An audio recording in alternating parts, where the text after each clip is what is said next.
अगर मुझे 2025 इनटेक के लिए फिर से इटली में स्टडी के लिए अप्लाई करना है, वीजा के लिए अप्लाई करना है, स्कॉलरशिप के लिए अप्लाई करना है, तो मैं किन किन चीजों का ध्यान रखूंगी, आइए देखते हैं इस वीडियो में। So hey guys, welcome to your channel the Italian Diaries. और आज मैं आपको बताऊंगी कि अगर मैं ये प्रोसेस खुद से कर रही होती अभी फिलहाल, तो मैं किन किन चीजों का ध्यान रखती। यूनिवर्सिटी की ट्यूशन फीस, यूनिवर्सिटी की रैंकिंग, यूनिवर्सिटी कौन से सिटी में है और क्या एप्लीकेशन फीस है, इन चीजों का मैं बिल्कुल ख्याल नहीं रखती। जी हाँ, बिल्कुल ख्याल नहीं रखती। क्यों नहीं रखती? क्योंकि जो मेरी प्रायोरिटी है वो मेरी प्रायोरिटी एडमिशन है।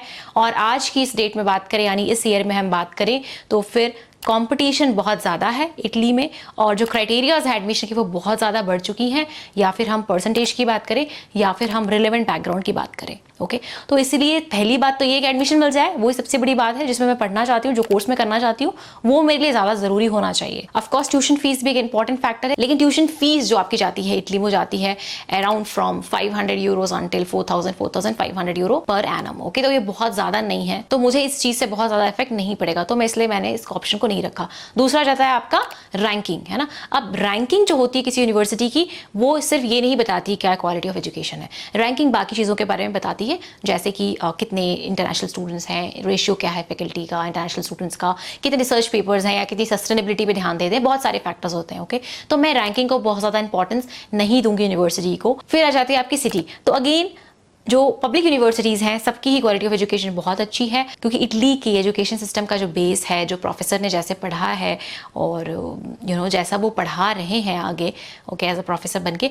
तो वो बहुत ज़्यादा उनके कॉन्सेप्चुअल बेस्ड है और क्वालिटी पे बहुत ज़्यादा ध्यान दिया जाता है। तो मैं अगेन सिटी को बहुत ज़्यादा प्रेफरेंस नहीं दूंगी यूनिवर्सिटी चूज़ करने के लिए। तो मैं किन चीज़ों का ध्यान दूंगी अब आइए देखते हैं। तो सबसे पहले होगा एडमिशन। एडमिशन मेरा सबसे ज़्यादा प्रायोरिटी रहेगा कि मेरी एडमिशन हो जाए, कहाँ पे हो जाए, जो कोर्स मैं करना चाहती हूँ। अब ये नहीं कि कोई भी या कोर्स जो मतलब मेरा बैकग्राउंड भी नहीं है वो मैं करना चाहती हूँ और मैंने ऐसा एक्सपेक्टेशन रखा हुआ है और मैं अप्लाई कर रही हूँ और मैं ऐसा एक्सपेक्ट कर रही हूँ कि मेरा एडमिशन वहाँ पे हो जाए। नहीं, रियलिस्टिक गोल बनाने हैं। रियलिस्टिकली अगर मुझे लग रहा है ओके, रियलिस्टिक गोल्स होने चाहिए आपके। आपको लगना चाहिए कि ओके मेरा कुछ रिलेवेंट बैकग्राउंड है उसमें और मैं ये कोर्स पढ़ना चाहती हूँ। अब देखो कि कौन कौन सी यूनिवर्सिटीज़ में ये कोर्सेज अवेलेबल है। मैंने ये वाला स्टेप कर लिया, मैंने देख लिया अच्छा इस यूनिवर्सिटी में, इस यूनिवर्सिटी में, इस यूनिवर्सिटी में। उसके बाद मैं क्या करूँगी, उसके बाद मैं यूनिवर्सिटी की कोर्स का रिक्वायरमेंट चेक करूँगी, क्योंकि हर कोर्स की एक अपनी गोल होती है, एक अपना ऑब्जेक्टिव होता है। ओके, तो मैं वो जानने की कोशिश करूंगी कि एग्जैक्टली क्या है, क्योंकि हमें क्या लगता है मैनेजमेंट है तो पूरा मैनेजमेंट ही होगा। हो सकता है मैनेजमेंट है रिलेटेड सस्टेनेबिलिटी है, ग्रीन एनर्जी है, बट मुझे उसमें नहीं जाना है ग्रीन एनर्जी में, या इंजीनियरिंग है वो ग्रीन एनर्जी से रिलेटेड है, या फिर वो साइंस फील्ड में कुछ इनोवेशन करने से रिलेटेड है। तो कुछ स्पेसिफिक क्राइटेरिया हो सकता है। वो आपको कैसे पता चलेगा? कोर्स की डिस्क्रिप्शन जान करके ही पता चलेगा। तब आप देखोगे कि अच्छा मेरा इंटरेस्ट इसमें है और आप वो यूनिवर्सिटीज़, वो कोर्सेज जो है वो आप सेलेक्ट कर लोगे। अब आप देखोगे रिक्वायरमेंट्स क्या है, क्या आप इनकी रिक्वायरमेंट्स फुलफिल करते हो। तो परसेंटेज क्राइटेरिया आप चेक करोगे कि क्या परसेंटेज कोई क्राइटेरिया है। अगर मेरा परसेंटेज कम है तो मैं नहीं अप्लाई कर सकता हूँ या कर सकती हूँ। सेकंड, चेक करोगे बैकग्राउंड क्या मांगा जा रहा है। भले ही हो सकता है इंजीनियरिंग हो, लेकिन साथ में कुछ बैकग्राउंड, कुछ एडिशनल मांगा जा रहा है, कुछ सब्जेक्ट्स मांगे जा रहे हो एडिशनल जो आपको ज़रूरी है करना, तो वो एक चेक करना बहुत ज़रूरी है। क्योंकि जब आपका एडमिशन के लिए डिसीजन होगा वो इस बेसिस पे नहीं होगा कि आपको कितने साल का एक्सपीरियंस है, कितने आपके परसेंटेज आए हैं। एक क्राइटेरिया रह सकता है परसेंटेज का ऑफकोर्स, लेकिन जो मेन बैकग्राउंड है आपका वो सबसे ज़्यादा इम्पॉर्टेंट होता है। तो मैं ऐसी जगह ही ध्यान दूंगी, ऐसी यूनिवर्सिटी, ऐसे कोर्सेज ही चूज़ करूंगी जहां मेरा बैकग्राउंड रिलेवेंट है, मैं रिक्वायरमेंट्स को फुलफिल करती हूँ। अच्छा, अब ये हो गया, मैं रिक्वायरमेंट को फुलफिल करती हूँ, मैंने सब देख लिया। अब मैं क्या करूँगी, मैं एक लिस्ट बनाऊंगी एक्सेल में, मैं सारे कोर्सेज के नाम लिखूंगी, यूनिवर्सिटी के नाम लिखूंगी, मैं एप्लीकेशन ओपनिंग देखूंगी कब होती है, एप्लीकेशन की डेडलाइंस देखूंगी कब होती है, और अब मैं देखूंगी क्या डॉक्यूमेंट की क्या क्या डॉक्यूमेंट्स मुझे लगेंगे, और उसकी प्रिपरेशन मैं अभी से ही स्टार्ट कर दूंगी। जैसे जो मेन डॉक्यूमेंट्स होते हैं वो आपके होते हैं मोटिवेशन लेटर और सीवी, जिसमें आपको टाइम लगेगा। देखो, कुछ चीज़ें आप चेंज नहीं कर सकते, आप अपनी मार्कशीट चेंज नहीं कर सकते, आपने पहले क्या पढ़ा है वो आप चेंज नहीं कर सकते हो, है ना। तो उसमें आपको कुछ बहुत ज़्यादा मेहनत नहीं करनी है, आपको बस अपलोड करना होगा, एक क्लिक करना होगा और आपका डॉक्यूमेंट अपलोड हो जाएगा। लेकिन मोटिवेशन लेटर में आपको टाइम चाहिए लिखने के लिए। अगेन कैसे लिखना है, सीवी कैसे बनानी है, आपको देखना पड़ेगा कोर्स क्या ऑफर कर रहा है, कोर्स का क्या ऑब्जेक्टिव है, कोर्स की क्या डिमांड है, क्या रिक्वायरमेंट्स है, उसके अकॉर्डिंग अपनी मोटिवेशन लेटर को और अपनी सीवी को आपको चेंज करना पड़ेगा। सीवी में यूज़ किया जा सकता है यूरोपास सीवी को, ओके, जो कि एक स्टैंडर्ड फॉर्मेट है जो यूरोप में यूज़ होता है। अच्छा, मेरे पास ऐसे बहुत एक्सपीरियंस है, ओके, जिसमें एंटरप्रेन्योर भी रही हूँ, ओके, मैं रियल एस्टेट में काम किया है, मैं फैकल्टी भी रही हूँ, ओके, फिर मैं एडवर्टाइजिंग में भी काम किया है, क्लाइंट सर्विसिंग में भी काम किया है, कॉपी राइटिंग में भी काम किया है। लेकिन रिलेवेंट कौन सा है, इतने सारा चीज़ नहीं डाल सकती ना, सीवी में 5 पेज का तो नहीं बनाऊंगी अपना, तो मैं देखूंगी रिलेवेंट कौन सा है। अच्छा, डेटा साइंस के लिए मुझे अप्लाई करना है तो मेरा रिलेवेंट क्या हो सकता है? अच्छा, रियल एस्टेट में मैंने कुछ रिलेवेंट किया होगा, डेटा एनालिसिस करके मैंने कुछ डिसीजंस लिए होंगे, ओके, एंटरप्रेन्योर में कुछ मैं शो कर सकती हूँ, तो मुझे देखना है कौन सा रिलेवेंट ही जो है वही पिक करना है, वही सबसे ऊपर मेंशन करना है। अब जो सीक्वेंस में रखूंगी, सबसे पहले मैं एजुकेशन के बारे में लिखूंगी, उसके बाद में एक्सपीरियंस के बारे में लिखूंगी, क्योंकि मेरे लिए ज़्यादा मुझे पता है प्रोफेसर के लिए क्या ज़रूरी होगा, सॉरी, मुझे पता है प्रोफेसर चेक करेंगे कि पढ़ा क्या है इस लड़की ने पहले, है ना, बैकग्राउंड में, तो वो इंपॉर्टेंट होगा, इसलिए मैं पहले उसको लिखूंगी ऊपर। फिर स्किल्स की नंबर आएगी, तो स्किल्स पहले जो सबसे रिलेवेंट स्किल्स होंगी पहले वो आएगा सीक्वेंस में, फिर दूसरे नंबर पे, तीसरे नंबर पे, ऐसे फिर मैं अपने स्किल्स जो है वो मैं लिखूंगी। ओके, सेम मोटिवेशन लेटर में मैं क्या करूंगी, जो कोर्स मुझे मैं करना चाहती हूँ और जो कोर्स प्रोवाइड किया जा रहा है यूनिवर्सिटी के द्वारा बहुत ही शुद्ध हिंदी में मैं बात करने लगी हूँ यहाँ आकर के।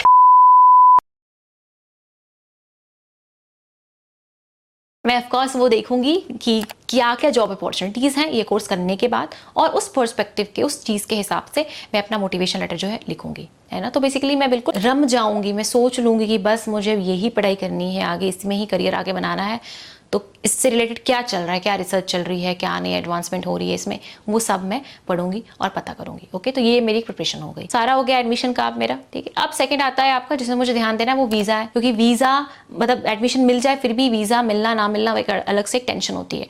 और जैसे कि स्टूडेंट्स बहुत ज़्यादा अप्लाई कर रहे हैं इटली में स्टडी करने के लिए, वीज़ा भी रिजेक्ट हो रहा है ना, क्योंकि सबको तो वीज़ा नहीं मिल सकता है, तो कॉम्पिटिशन अगेन बहुत ज़्यादा है। इस बार जो एम्बेसीज हैं वो वीज़ा रिजेक्शन काफ़ी डिटेल्स में बता रही है आपको कि आपका वीज़ा इसलिए रिजेक्ट हुआ क्योंकि आपने जो फिनेंस, आपने पैसा दिखाया है वो आपका क्लैरिफिकेशन नहीं है, ये पैसा कहाँ से आया, एंड मूवमेंट्स में काफ़ी आपने ह्यूज अमाउंट डिपॉजिट किया है बैंक अकाउंट में, या आपके स्पॉन्सर के कि स्पॉन्सर क्या करता है उसका जो क्लियर नहीं, क्लैरिफिकेशन नहीं उसका आपने प्रोवाइड किया है ना, क्लैरिफिकेशन आपने प्रोवाइड नहीं किया है। तो इन चीज़ों का मैं पहले से ही ध्यान रखना स्टार्ट करूंगी, क्योंकि कई स्टूडेंट ना अभी जगते हैं जा करके इस टाइम पे जब वीज़ा का एप्लीकेशन करना होता है, तो ओके कि अच्छा अब मैं एंड टाइम पे क्या करूं, मैं पैसे किसी से लिए थे वो दिखा दूं, कि किसी ने लोन दिया था वो दिखा दूं, मैं गोल्ड लोन ले लूं, मैं एजुकेशन ले लूं, सब कुछ ले लूं। अरे इतना कुछ करोगे तो भाई वीज़ा ऑफिसर कन्फ्यूजन तो होगा ही। सिंपल रखो, स्ट्रेट रखो, थोड़े पैसे कम ही दिखाओ, लेकिन क्लैरिटी होनी चाहिए आपके फाइनेंशियल स्टेटमेंट में। गोलमाल गोलमाल नहीं लगना चाहिए उनको कि सब कुछ गोलमाल है ना। तो उसके लिए जरूरी पहले से प्लानिंग करके रखो। 6 मंथ का आपको बैंक स्टेटमेंट दिखाना होता है,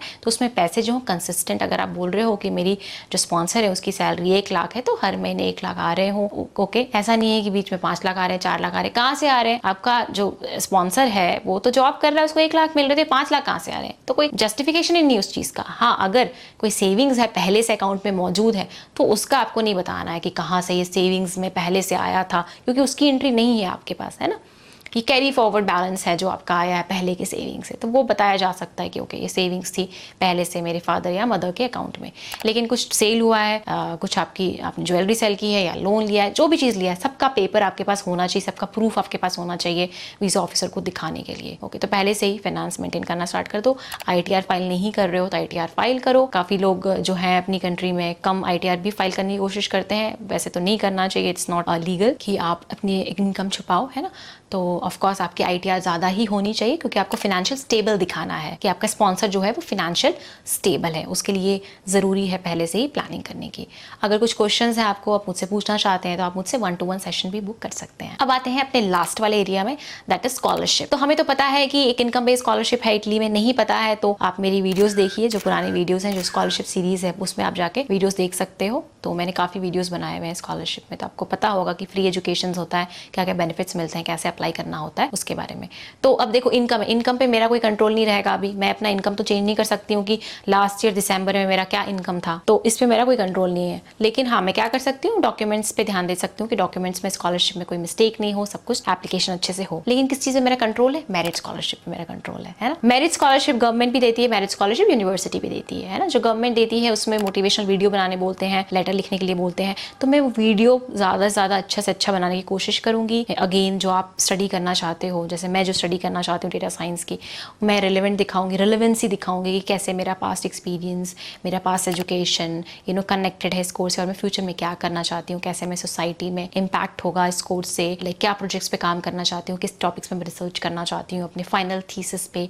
ओके, तो ये सब चीज़ें, ये पॉइंट्स में रखने की कोशिश करूँगी। अब आ जाता है आपका अलग पार्ट, जैसे जो एग्जाम का पार्ट होता है। कई यूनिवर्सिटी में जो मेरिट स्कॉलरशिप होते हैं वो बेस्ड ऑन योर एग्जाम्स के आपके जो मार्क्स होते हैं उस पर भी वो देते हैं। कौन सा एग्जाम? जैसे जो एंट्रेंस एग्जाम होता है, सैट हो गया, GRE हो गया, GMAT हो गया, आपका ACT एग्जाम हो गया, या फिर आपका QLC एग्जाम हो गया। ओके, तो ये मेरे कंट्रोल में है, मैं इसमें ज़्यादा से ज़्यादा नंबर लेके आ सकती हूँ और इस पर मुझे मेरिट स्कॉलरशिप मिल सकती है अगर मेरे मार्क्स अच्छे होते हैं, देन मैं मोटिवेशन लेटर भी अच्छा लिख देती हूँ। तो ये सब चीज़ ओवरऑल देखा जाए तो मुझे मेरिट स्कॉलरशिप मिल सकता है, तो इस चीज़ पे मेरा कंट्रोल है। सो अगेन ओवरऑल अगर हम देखें तो जिस चीज़ पे आपका कंट्रोल है आपको उस चीज़ पे ध्यान देना चाहिए। जिस चीज़ पे आपका कंट्रोल नहीं है तो हम उस पर कुछ नहीं कर सकते हैं, लेकिन उसमें यह है कि मिस्टेक्स नहीं हो वो डॉक्यूमेंट्स में। अब एक लास्ट चीज़ आ जाती है इसमें, दैट इज इंटरव्यू। इंटरव्यू के लिए पहले से प्रिपरेशन करके रखनी है, इंटरव्यू के पहले से ही बहुत ज़रूरी है। और कैसे कर सकते हो आप preparation? Again same back university की वेबसाइट में जाओ, कोर्स देखो, डिस्क्रिप्शन देखो, कोर्स का ऑब्जेक्टिव देखो, ये कोर्स करने के बाद फ्यूचर में आप क्या कर सकते हो, क्या क्या जॉब अपॉर्चुनिटीज़ हैं, उन सब के बारे में देखो। और अपना रिज्यूमे अच्छे से देखो, जो स्पेसिफिक रिक्वायरमेंट्स के अंदर सब्जेक्ट्स वो मांग रहे हैं कि स्टूडेंट के अंदर ये बैकग्राउंड नॉलेज होना चाहिए, वो नॉलेज को गेन करो, वो सब्जेक्ट्स को दोबारा रिफ्रेश करो। ओके, जैसे अगर फिनेंस अकाउंटिंग से रिलेटेड अगर मास्टर्स करना चाहते हो तो फिनेंशियल अकाउंटिंग, कॉस्ट अकाउंटिंग, ये सब पढ़ो। ओके, मैथमेटिक्स अगर मांग रहे हैं, मैथ स्ट्रांग होना चाहिए तो बेसिक जो मैथ्स के कॉन्सेप्ट्स हैं वो पढ़ो। ओके, तो वो अभी से ही प्रैक्टिस किया जा सकता है, वो सब अभी से ही मैं प्रैक्टिस कर सकती हूँ। मेरे पास इतना टाइम है कि मैं वो जो मेरे वीक पॉइंट्स होंगे कुछ, उसको मैं स्ट्रॉन्ग कर सकती हूँ। क्योंकि देखो इंटरव्यू जो है वो एक अगेन बहुत इंपॉर्टेंट पॉइंट है, एक बहुत इंपॉर्टेंट रोल प्ले करता है, आपको उसमें पॉइंट्स मिलते हैं।